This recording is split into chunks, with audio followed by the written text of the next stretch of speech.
Hello welcome dear students and dear friends, आप सभी का स्वागत है me and my YouTube class के अंतर्गत। और हम बात कर रहे हैं आपके हिस्ट्री के सिलेबस के बारे में, बिल्कुल इतिहास के, क्योंकि इस बार जेएनवी में फर्स्ट ईयर के अकॉर्डिंग आपके सेमेस्टर सिस्टम है। अब सेमेस्टर सिस्टम है तो सिलेबस बदल चुका है, क्योंकि मैंने काफ़ी अलग अलग जगह देखा।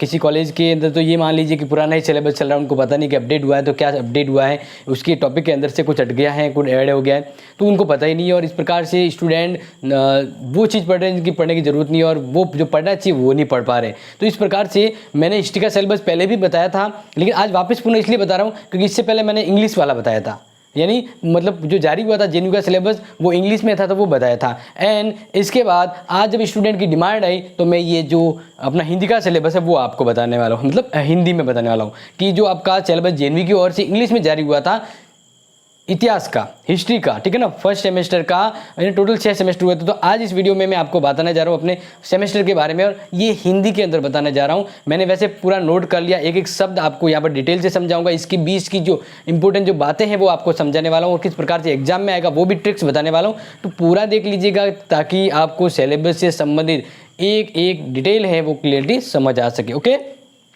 तो देखिए जैसे भी इस बार जो आपका इतिहास का जो फर्स्ट सेमेस्टर वाला का जो एग्जाम होगा उस पेपर का जो नाम है वो यहाँ पर देखिए क्या लिखा हुआ है, 550 ईस्वी तक भारत का इतिहास। क्या लिखा हुआ है, 550 ईस्वी तक भारत का इतिहास। और ये जो 550 ईस्वी तक का है ये आपके फर्स्ट सेमेस्टर में होने वाला है, ठीक है। तो इसमें देखिए हम आपको बताएं कि टोटल आपके 5 यूनिट होते हैं। कितने यूनिट होते हैं, 5, यानी हर यूनिट से आपके अलग अलग प्रकार से 70 नंबर के प्रश्न आपके यहाँ से बनेंगे, और 30 नंबर के प्रश्न आपके कॉलेज के अंदर असाइनमेंट होंगे, इंटरनली वहाँ से जाएंगे। ओके, देन बात कीजिएगा इस प्रकार से। अब मैं आपको टोटल 5 यूनिट है, 1 2 3 4 5 सबको मैं आपको समझाने वाला हूँ। तो इसको समझिएगा और नोट भी कर लीजिएगा, और चाहे तो स्क्रीनशॉट भी ले लीजिएगा, लेकिन जो जरूरी जानकारी है वो वीडियो के बीच में भी बताते जाऊँगा। तो देखिए पहला है यूनिट फर्स्ट, जिसमें हम स्रोत के बारे में जानेंगे, इतिहास के जानने के स्रोत, इतिहास के जानने के स्रोत हम पढ़ेंगे। और इसके अंतर्गत आप पढ़ेंगे साहित्य, पुरातत्व, पुरालेख और मुद्रा शास्त्र। ये अपने पुरातात्विक स्रोत है जिसके जरिए इतिहास की जानकारी मिलती है। इसके अलावा पुरापाषाण संस्कृति, पत्थर उद्योगों का अनुक्रम, क्योंकि ये चीज़ें हैं जो हमें जानकारी देती है इतिहास के बारे में। और भौगोलिक वितरण, विकास और उपयोग, मध्य पाषाण संस्कृतियां, क्षेत्रीय और कालानुक्रम वितरण, और साथ ही साथ मेगालिथ। क्या है, मेगालिथ। तो ये आपके इतिहास को जानने के स्रोत के अंतर्गत आप पढ़ेंगे फर्स्ट यूनिट के अंतर्गत। अब बात करते हैं यूनिट 2। तो यूनिट 2 में आपको पढ़ना सभ्यताओं के बारे में, जैसे कि हड़प्पा सभ्यता, इसकी उत्पत्ति, वितरण, प्रमुख स्थलों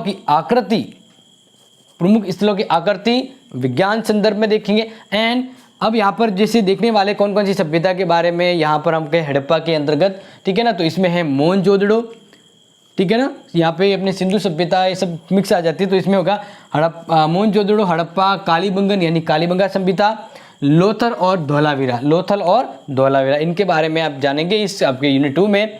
और इन संस्कृतियों से धार्मिक विश्वास और प्रथाएं, कला एवं वास्तुकला को आप समझेंगे। एंड इसकी सामाजिक संस्कृति के अलावा आर्थिक व्यवस्थाएं भी समझेंगे, यानी इस संस्कृति की ये जो सभ्यता है उनकी समाज, अर्थव्यवस्था, राजनीति और धर्म जैसा कि वैदिक साहित्य में परिलक्षित होता है वो आपको यूनिट के अंतर्गत पढ़ना है। ओके, सेकंड यूनिट में।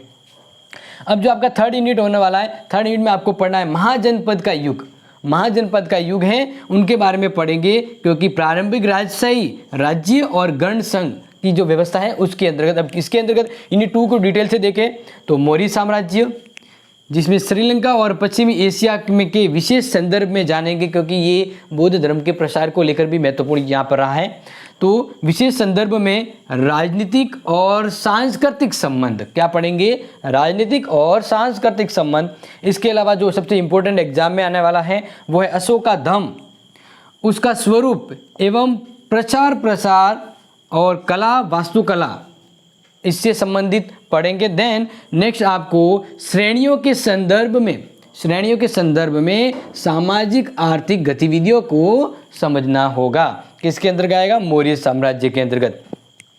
अब आप यूनिट 4 को क्या पढ़ेंगे? तो यूनिट 4 में मौर्य साम्राज्य के बाद की व्यवस्था, तो एक है मौर्योत्तर। क्या कहते हैं? मौर्योत्तर समाज और राज व्यवस्था, धर्म और संस्कृति में महायान बौद्ध धर्म का उद्भव और वैष्णव व शैव पूजा, वैष्णव धर्म और शैव धर्म से संबंधित पूजा एवं पद्धतियों का प्रसार, ये आपको पढ़ना है। और कला, वास्तुकला और मूर्तिकला ये छोड़ेंगे। इसके अलावा संगम युग, समाज, भाषा और साहित्य, ये आपको पढ़ना है मौर्योत्तर समाज यानी मौर्य के उत्तर की जो व्यवस्था है उसमें उसके सामाजिक व्यवस्था के बारे में।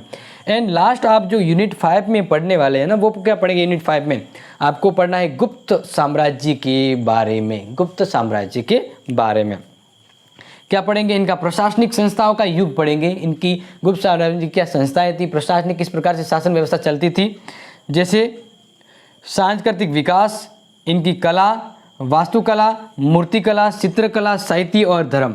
इनकी प्रशासनिक व्यवस्था के बाद इनकी अलग अलग जो कलाएं हैं उनके बारे में पढ़ना और साथ ही एशिया के संदर्भ में इनका जो सांस्कृतिक संबंध है वो समझेंगे। अब यहाँ पर बात करें तो आपको बता देते हैं कि आपके एग्जाम में ए और बी 2 खंड आएंगे। ठीक है, क्या आएंगे? ए और बी 2 खंड आएंगे। ध्यान रखिएगा, आपके ए और बी 2 खंड आएंगे। ए के अंतर्गत ध्यान रखिएगा आपके 10 प्रश्न आएंगे। कितने आएंगे? 10 प्रश्न आएंगे।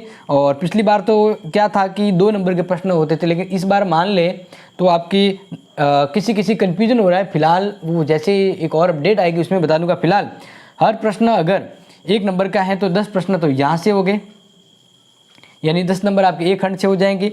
अगर एक प्रश्न 2 नंबर का आता है तो आपके 20 नंबर होंगे। ठीक है, अब यहाँ पर बी सेक्शन में आपके टोटल आपके अथवा में मिलाकर 10 होते, लेकिन प्रश्न आपको 5 करने हैं। ठीक है, तो इस अकॉर्डिंग आपके पर प्रश्न 12 नंबर का होता है तो 60 नंबर यहाँ से हो जाएंगे।